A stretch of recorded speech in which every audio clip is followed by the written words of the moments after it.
안녕하세요, 린쌤입니다. 오늘은 수학적 귀납법에 대해 공부해 보도록 하죠.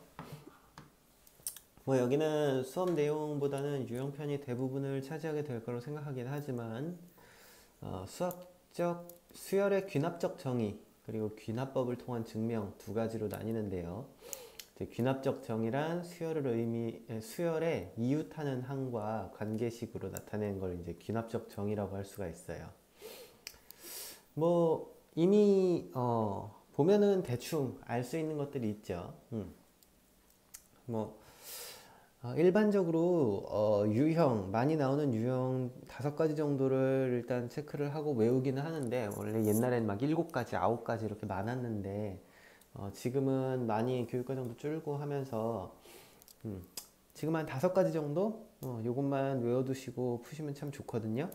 그래서 요거에 대해서 간단히 설명을 하고, 그리고 귀납 증명에 대해서 간단히 얘기를 하고 유형편으로 넘어가도록 하죠.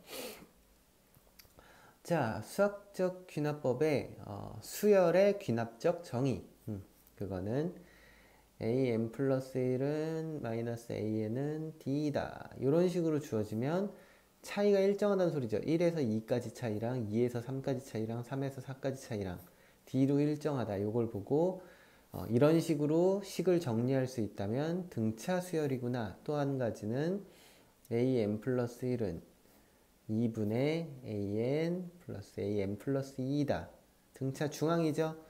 1, 2, 3 이렇게 차례대로 등차인 3개 항이 있는데 그거의 중항 형태 이런 걸 주어지면 요건 등차구나. an은 a1 플러스 n-1의 d가 나오겠구나. 그래서 이걸 보고 알아볼 수 있으면 되고요. 자, 두 번째. am 플러스 1이 ran이다. 항상 똑같은 수가 곱해진다. 등비죠.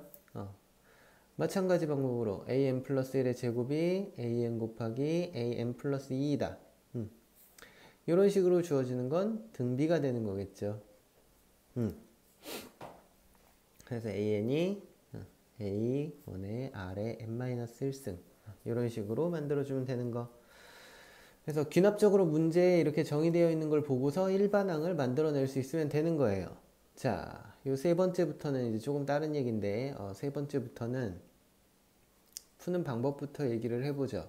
자, am 플러스 1은 am 플러스 fn 이런 식으로 주어진 유형이 있다 그러면, 자, 얘는 어떻게 하는지 우리가 정의로 알고 있는 게 아니잖아요. 등차 중항이라든지 등차 수열의 공차라든지 공비라든지 등비 중항이라든지 이런 것처럼 우리가 모양을 보고 딱 알아볼 수 있는 애가 아니란 말이야. 그럼 써보세요. 1부터 대입하는 거야.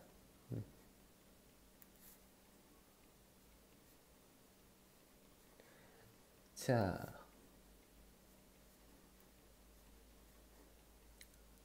왜 이렇게 지금 해주고 있냐면 이 요령을 익히면 굳이 안 외워도 되거든요. 외우고 싶은 학생은 외우는 게 맞는 거고, 이 요령을 익힌 학생들은 굳이 외우지 않아도 그때그때 유도해서 쓸 수 있습니다. 지금 설명을 해주느라 좀 많이 쓰고 있는 것 뿐이에요.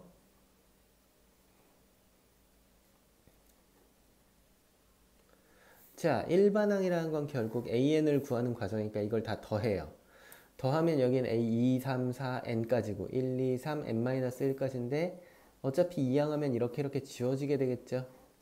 지워지면 an이라는 애는 a1 더하기 f1부터 fn-1까지 합이니까 k 이퀄 1에서 n-1까지 fk이다. 이런 식으로 정리를 해주면 요런 유형의 일반항은 이렇게 나오는구나 라는 걸 외워두시면 바로 이 문제에 따라서 이걸 쓰시면 되는 거고, 나는 외우는 거 잘 못해. 그냥 요령을 익히자. 1부터 대입을 하는 요령을 익히자. 그래서 1부터 쭉 대입을 해서 n-1까지 대입을 해서 지우고 나면 an은 a1 더하기 이거 다 더한 거니까 시그마 1에서 n-1까지겠구나. 이런 거를 기억해 두시면 될 것 같아요. 자, 네 번째 유형은 am 플러스 1은 fn an. 이것도 마찬가지예요. 1부터 대입해보면 a2는 F1, A1, A3는 F2, A2, A4는 F3, A3, FN은 Fn-1, AN, 이렇게, N-1, 이렇게 되겠죠. 자, 얘는 다 곱해줘요. 곱해주면 이쪽은 이거 다 곱한 거고 이건 이거 다 곱한 거니까 양변에서 약분을 한다고 생각을 하면 이렇게 지워지겠네요. 이런 순서로. 그럼 남는 건 뭐야? 여기서 AN이라는 건 F1 곱하기 F2 곱하기 이런 식으로 해서 Fn-1까지 곱한 거 곱하기 남은 거 A1. 그래서 이걸 외워두시고 쓰던지 마찬가지로 나는 외우는 게 영 자신 없다, 외우는 게 싫다 하는 학생들은 이거 나오면 1부터 대입해서 약분, 언제나 대입은 뭐 1부터 n-1까지 이렇게 대입을 하시면 AN을 유도할 수 있다. 자, 다섯 번째. 이 유형까지는 외워두시는 걸 좀 추천하는 편이긴 한데요. 푸는 방법을 외우든지 아니면 아까 말했던 대로 넣는 방법 아니면 아예 공식을 그냥 외워버리든지. 자, 얘 같은 경우는 그냥 정리하시면 안 돼요. 얘 같은 경우는 자, am 플러스 1 마이너스 알파라고 써도 플러스 알파라고 써도 되거든요. 전 마이너스 알파를 선호하는 편이니까 이렇게 쓸게요. 이런 식으로 고쳐주고 얘를 전개하면 pan 마이너스 p 알파 이거 넘겨주면 플러스 알파가 되죠. 이거랑 q랑 같다고 놓는 거야. 요런 알파를 미리 만들어주고 시작을 하는 거예요. 그래서 여기다가 이제 1부터 대입을 해보면 a2 마이너스 알파는 p의 a1 마이너스 알파 p의 a2 마이너스 알파 a4 마이너스 알파는 p의 a3 마이너스 알파 an 마이너스 알파는 p의 an 마이너스 1 마이너스 알파 이런 식이 되겠죠. 그러면 곱하면 약분이 될 테고요. 그럼 an 마이너스 알파는 p의 p가 몇 개? 한 개, 두 개, n 마이너스 1개, n 마이너스 1승 a1 마이너스 알파 이렇게 되니까 우리가 구하고 싶은 일반항은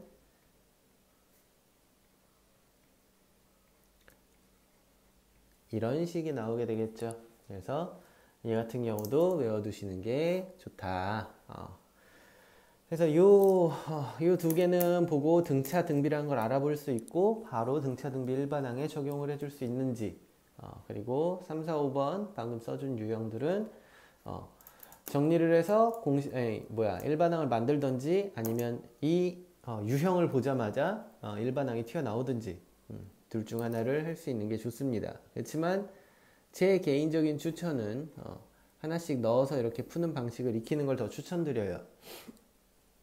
왜냐? 유형이 여기서 끝이 아니에요. 사실 유형이 이거 말고도 훨씬 더 많고 옛날에는 전형적인 유형으로 이렇게 1, 2, 3, 4, 5에서 6, 7 뭐 이래서 8, 9 막 이런 식까지 공식을 더 외우게 했었는데 출제 빈도도 떨어지고 나왔을 때 이 요령을 알면 얼마든지 풀 수 있고 그러다 보니까 이제 조금씩 밀려나가지고 문제가 많이 사라졌습니다. 여튼 뭐 조금 더 심화된 부분들은 유형편에서 조금 더 자세히 문제를 풀면서 다뤄보도록 하고요.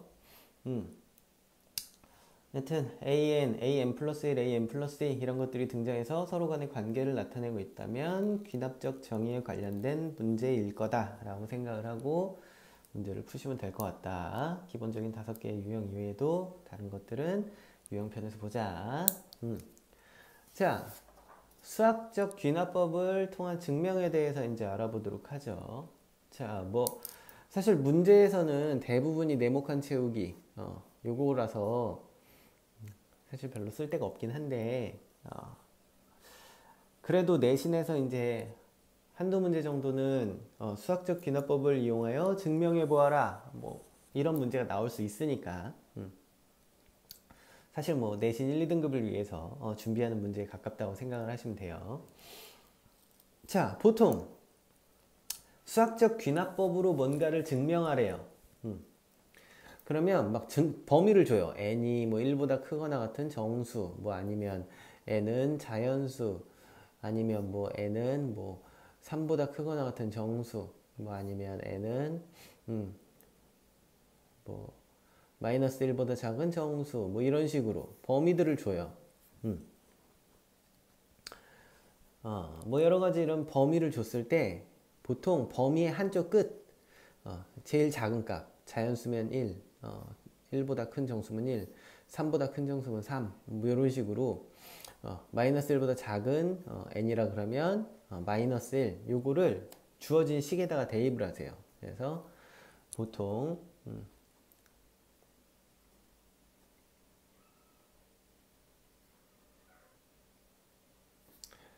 증명하라는 식에 대입을 해요. 대입을 하면 성립을 하게 됩니다. 대부분. 성립하는 걸 보여줘야 돼요. 먼저. 그리고 여기다가 이렇게 1번 이렇게 써놓으세요. 그리고 이번에는 K에서 성립한다고 가정을 합시다. 가정을 하고 식을 알고 있는 여러 가지 정리나 정의를 통해서 K 플러스 1에서도 성립함을 보여주면 돼요. 그러니까 K에서 성립한다고 가정했으면 K 플러스 1에서도 성립한다. 이걸 보여주면 돼. 그러면 이게 2번이 되는 거야. 그러면 그 다음에 1, 2에 의해서 범위 내에서 성립한다. 이렇게 말을 해줄 수 있는 거거든요. 사실 귀납법이라는 건 모든 걸 다 해보는 거예요. 이 자연수에서 다 성립한다. 그러면 1 대입하고 2 대입하고 3 대입하고 4 대입하고 5 대입하고 이래서 무한히 대입하고만 있을 수는 없잖아요. 그죠? 그래서 요런 뭘 만들어주는 거죠. 일종의 프로그램을 만들어주는 거죠. 그래서 1에서 성립하는 걸 보여줬어요. 그 다음에 K에서 성립하면 K 플러스 1에서도 성립한다. 요거를 증명을 해냈어. 요걸 보여줬어. 참인 명제라는 걸 알려줬더니 자 그럼 1일 때 성립하면 2일 때도 성립하겠네. 2가 이제 성립하는 수가 됐으니까 2일 때 성립하면 3일 때 성립하겠네. 3일 때 성립하면 4일 때 성립하겠네. 이런 식으로 무한히 로테이션을 돌면 끝없이 성립하는 걸 보여줄 수 있다라는 거죠. 그래서 모조리 대입을 하지 않고도 모조리 대입한 것과 같은 효과를 보여줄 수 있다. 그래서 이런 걸 귀납적 증명이라고 부르게 됩니다. 뭐 이제 범위에 따라서 조금 보여줘야 되는 게 다르긴 해요. 이게 이렇게 뭐보다 크거나 같은 범위, 뭐 자연수 범위라면 K 플러스 1을 해주면 되는데 마이너스 1을 대입해보고 정수인데 마이너스 1보다 작다. 그러면 K 마이너스 1에서 성립하는 걸 보여줘야 되는 경우가 있어요. 그리고 정수 전체의 범위에서 뭐 성립을 한다. 그러면 0을 대입해서 성립하는 걸 보여주고 K일 때 성립을 가정하고 K 플러스 1과 K 마이너스 1을 다 보여줘야 커지는 쪽, 작아지는 쪽을 다 성립하는 걸 보여줄 수 있게 되는 거겠죠. 자, 이건 뭐 유형편에서 증명을 해보면 좋겠지만 사실 저는 좀 증명하는 게 쓸데없다고 생각을 하는 편이에요. 여기는 뭐 하나 이렇게 증명을 해보기보다는 순서가 항상 일정하고 익숙해지면 뭐 크게 증명하는데 어려운 과정이 있을 만한 부분은 아니거든요. 그러니까 차라리 문제집에 있는 네모칸 채우기 문제들은 결국 앞줄에 있는 거 아니면 뒷줄에 있는 거 가지고 추론하면 대부분 나와요. 굳이 내가 증명의 과정을 다 알지 않는다고 하더라도 그러면 그 문제에 증명이 이렇게 막 써있는데 거기에 이거 네모 막 써서 이거 네모 막 이런 식으로 된 문제들이 나오는데 차라리 요거에 있는 네모를 찾고 나서 이 증명을 통째로 조금 익숙해지도록 외운다든지 아니면 직접 다시 증명을 한번 해본다든지 이런 식으로 해보시면서 익숙해지는 걸 좀 추천드리는 편이에요. 물론 가급적 1, 2등급 노릴 학생들만 시간도 많이 걸리고 내신에서 요거를 풀고 있는 거는 시간상 쫓기는 일이 많기 때문에 하고 싶은 학생들만 하는 걸 추천드리겠습니다. 자, 여튼 그럼 이만 마치도록 하고요. 수학적 귀납법 단원은 유형편에서 보도록 하죠. 안녕.